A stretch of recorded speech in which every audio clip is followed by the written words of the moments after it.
세상의 불공평함으로 삶이 자신 없는 사람에게 라는 주제로 생각해 봅시다. 우리는 의지 철학에 대해서 공부하고 있습니다. 나 혼자 자유로운 건 오히려 슬픈 일이다 라는 작은 주제로 이 세상의 불공평함을 어떻게 해소할 수 있을지 생각해 봅니다.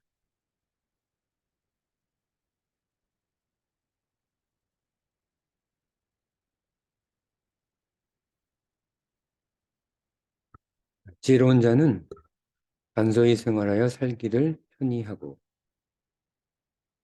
얽매임 없이 소유하여 막힘이 없으며, 지혜로운 자가 되기 쉬운 건 아니죠.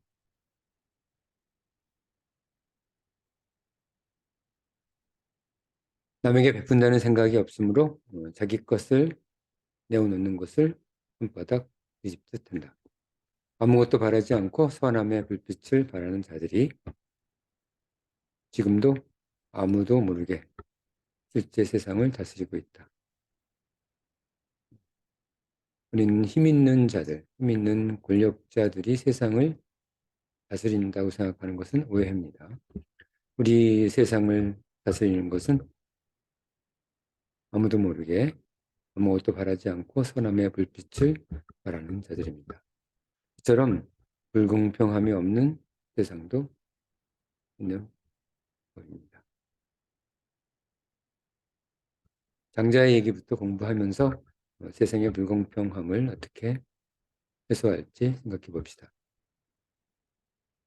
장자는 유학자들의 도덕적 가르침은 평등을 파괴하니 평등적 자유를 목표로 하는 일반 진리는 자유정신을 가진 평등한 민중을 통해서만 비로소 가능하다고 말했습니다.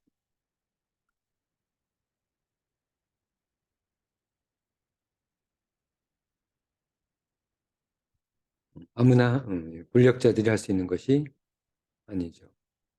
요순을 기초로 하는 인의 정치는 선왕들이 이미 베풀어 놓았던 것들을 주워다가 사람들을 가르치려 하고 있다. 낡은 것들이죠. 세상은 이날과 지금은 육지와 바다의 차이만큼이나 커서 이를 흉내내는 것은 배를 무추로 밀고 가는 것과 같아 수고롭지만 운이 없다. 그렇습니다. 자, 미인 서시의 예를 듭니다. 미인 서시가 심장병으로 가슴을 쥐고 눈살을 찌푸리니 동네 여자들은 이를 보고 모두 가슴을 움켜쥐고 눈살을 찌푸렸다.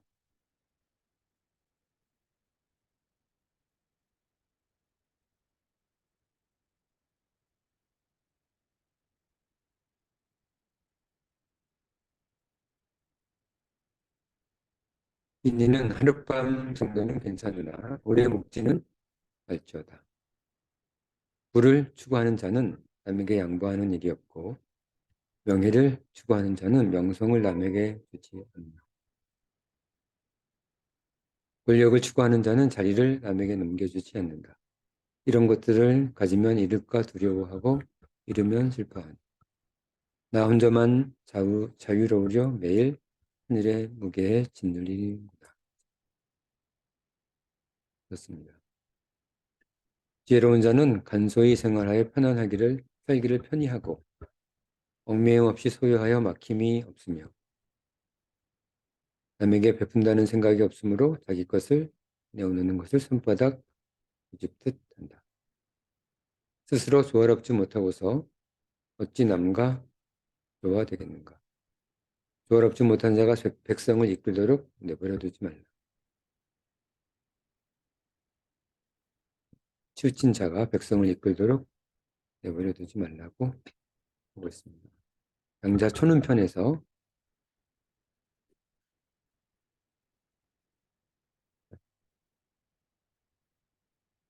다음 이야기 봅시다. 불공평함을 어떻게 해소할지. 마키아벨리의 이야기. 목적이 수단을 정당화한다. 사람을 통치하기 위해서는 필요에 따라 두 얼굴을 가져야 한다.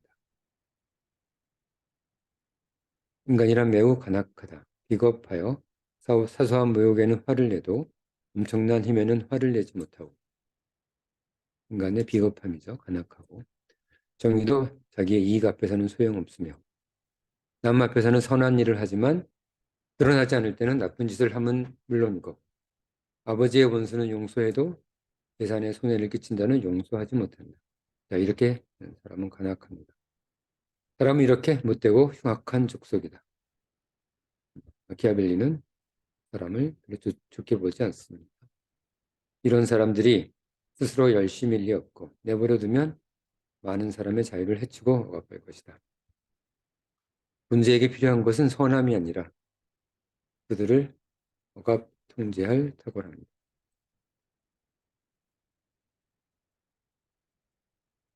군주, 현대 사회에서는 리더가 되겠죠. 리더, 군주는 사랑받는 자가 아니라 두려움의 대상.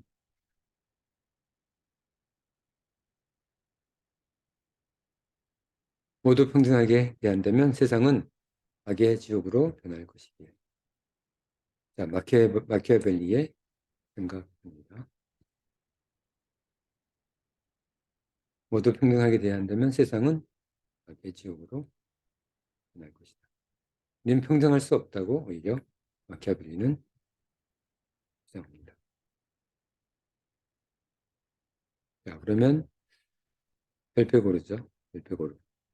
벨페고르는 어떤 생각을, 벨페고르는 나태의 악마, 어떤 생각을 가지고 있는지 한번 봅시다. 마키아벨리 선생, 어떤 한 인간이 사람 모두를 다스릴 수 있는 탁월함과 용기를 가질 수 있는 것으로 생각하는가? 그런 인간을 나는 거의 본 적이 없다. 만일 그들이 수단 방법을 가리지 않고 평화로운 듯이 보이는 체제를 유지할 목적으로 악을 저지른다면 선을 위한 악일 뿐, 선을 위한, 선을 위장한 악일 뿐이라는 얘기입니다. 물론 나는 환영하지만 악마 입장에선 환영하겠죠. 다음 철학자 봅시다. 부처님이 이렇게 말합니다. 인간의 사악함은 힘으로 다스리면 더욱 흉악한 세상이 되리니 탐욕의 어둠 속 세상을 억압으로 다스리기보다 선함의 밝은 빛으로 그것을 밝히는 것이 엄정한 길이다. 선함의 밝은 빛으로 다스리라. 우리는 아무런 대가 없을 때 더욱 희생적이고 지혜로운 자는 대가를 바라고 목숨을 걸지는 않는 것. 아무것도 바라지 않고 선함의 불빛을 바라는 자들이 지금도 아무도 모르게 실제 세상을 다스리고 있다. 힘센 군주가 되어 세상을 다스리려 생각하지 말라. 친구는 적고 지킬 것이 많으면 두려움에 떨어야 할 것입니다.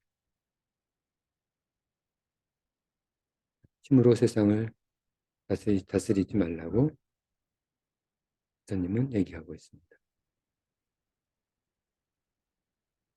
자, 이번엔 니체가 얘기합니다. 일정한 불평등은 권리의 존치를 위해 불가피한 조건이다. 자, 불평등을 어느 정도 인정해야 한다고 얘기하고 있습니다.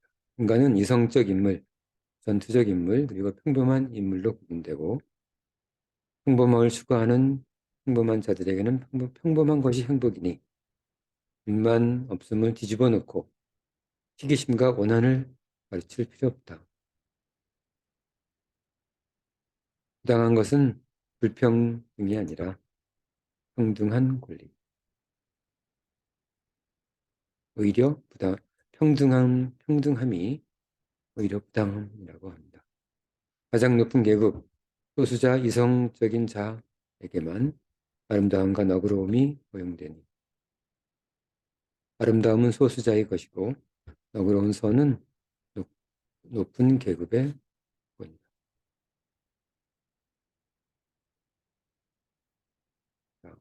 아무나 너그러울 수는 없는 일입니다. 우리 모두 자유정신을 원하는 것도 아니니 그냥 주어진 범용한 삶을 살고 싶은 범용한 사람도 많은 것.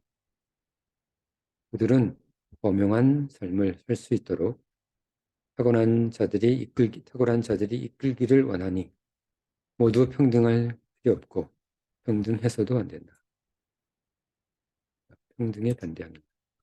물론 잊지 말 것은 그 불평등은 그가 원할 때뿐이라는 조건이 있죠. 조건이 있습니다.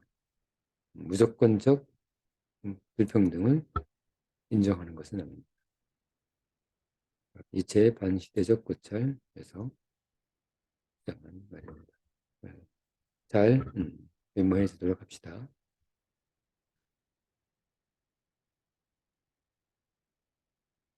자, 이번엔 몽테뉴 수상록에서 몽테뉴는 어떤 생각을 하고 있는지 우리 불평등을 위해서 생각해 봅니다. 나이가 들면 얼굴도 얼굴이지만 마음에 더 주름이 잡혀 시끄럽고 곰팡이가 피지 않기란 드문 일이니. 이렇게 사람은 성장을 위해서도 또 쇠퇴를 위해서도 항상 전력이다.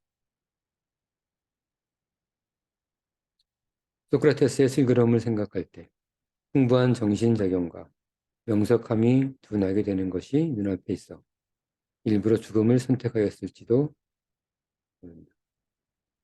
소크라테스의 죽음에 대한 새로운 해석입니다. 아주 어릴 때는 평등을 추구할 필요도 없이 모두 그렇게 생각하고 행동한다. 평등을 파괴함에 있어 나이 듦은 누구도 피할 수 없이 서서히 다가오는 무서운 변이다. 나이 듦. 나이 듦을 피해갈 수는 없다고 합니다. 나이가 들면 자신이 꽤 다르다는 것을 나타내려고 안달이니까. 평등을 부정하기 시작하게 되면 사람들도 서서히 그 모습을 감추니 그것을 더디게 할 비상한 대책을 세울 일이다. 하지만 나이 들어서 평등을 부정하기 시작하면 사람들이 나에게서 멀어지게 됩니다. 거기에 대해서 비상한 대책을 우리는 세워야 합니다. 자, 다음번 불공평함을 해소할 수 있는 방법에 대해서 사유합니다. 자신의 생각을 철학자들의 생각과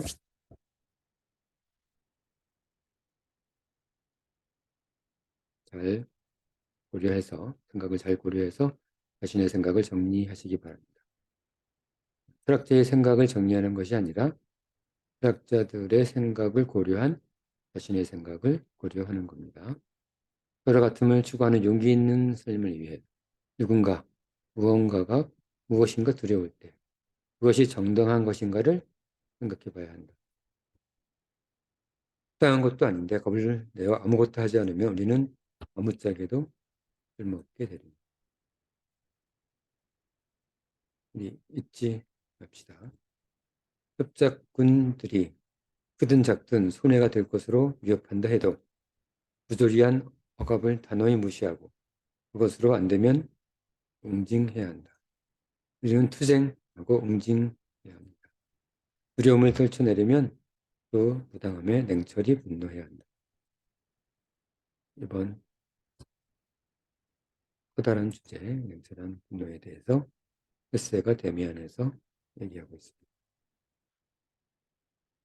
지금 8명의 철학자에 대해서 얘기했고 마지막으로 죄의 여신 아테나가 이렇게 얘기합니다. 인류 정신은 지상의 사람들에게 아무것도 바라지 않는 선한 베품, 부처의 생각입니다. 부처의 철학이죠.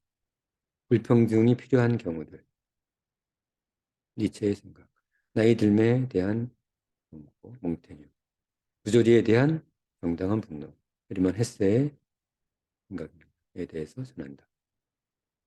대신 아테나는 지상의 사람들에게 이렇게 말합니다. 자유로우려면 같이 즐거워해 줄 사람이 필요하다. 평등은 자유를 억압하는 것이 아니라 자유의 첫 번째 조건입니다. 평등은 자유의 조건입니다. 같이 즐거워해 줄 사람이 필요하기 때문에 평등하지 않으면 우린 같이 자유로울 사람을 다 잃어버립니다. 자, 우리 불평등을 없애는 방법에 대해서 생각하고 있죠. 정원 속 이름 없는 작고 동그란 열매는 이미 붉은색이고 가벼운 미풍이 흔들리는 나뭇잎은 조금씩 노랗게 변해간다. 모두 이렇듯 평등하다. 서로 다르게 평등하다는 말입니다. 자, 마지막 이번 시간의 주제, 나 혼자 자유로운 건 오히려 슬픈 일이다. 나 혼자 자유로운 것을 바라지 않는 것. 그것이 바로 우리가 이 세상의 불평등을 없애는 가장 좋은 방법 중 하나입니다. 그렇다는 얘기는 나 혼자 자유로우려고 하는 사람에 대해서 대항하고 투쟁하는 것. 그것이 필요하다는 것이죠. 나 혼자 자유로우려, 나 혼자 모든 것을 차지하려 하는 사람을 내버려 두는 것은 절대로 용납해서는 안 되는 철학적 과제입니다. 그 방법은 여러 가지가 되겠습니다. 자, 오늘 수업은 여기까지 하고 또 다음 시간에 우리가 불평등을 해소하는 방법, 또 다른 방법에 대해서 생각해 봅시다. 자, 오늘 수업은 여기까지.